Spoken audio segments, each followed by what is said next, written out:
So this is the fourth row of stitching, and we've done 3 rows already. So our first row was 7 stitches. Our second row was 14 stitches. Our third row, we did a double stitch on top of every double stitch and a single stitch on top of every single stitch. And for the next couple of rows, we are just going to continuously repeat this pattern.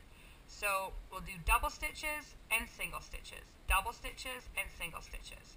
And for each row that we do, the number of single stitches will increase. So on the second row, we had a double, a single, a double, a single. On the third row, we've got a double, a single, a single, a double. So we're going to continue on. So we'll do our first double stitch.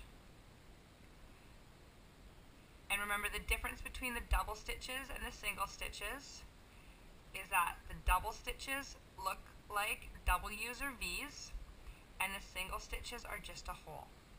So we've got a double stitch, a single stitch, and another double stitch.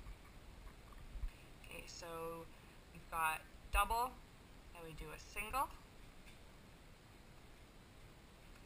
another single, and a double.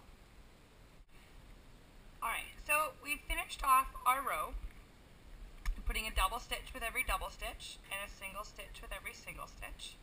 And we've come to our stitch markers, so we need to do the same stitch to join them as we have been already. Join the 2 together, and there we go. We've completed our 1, 2, 3, 4th row. So for the next 3 or 4 rows or so, every time you've got a double stitch, you're going to do a double stitch. Okay?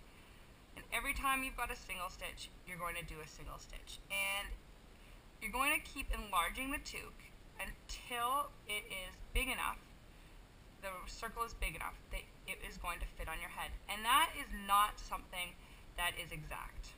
Okay? Some people have big heads, some people have small heads, some people like a baggy toque, some people like a tight toque. It is very, very much up to personal preference. I'm going to show you approximately the size that you want to use, but it's not exact, and you might make a few mistakes the first couple times as you decide what size toque you want. If you make a mistake, it's not a big deal. You just have to unpick your rows and either make it bigger or make it smaller. Yes, it does take a little bit of time, but it's better to take a little bit of extra time to make a toque that you like than one that does not fit.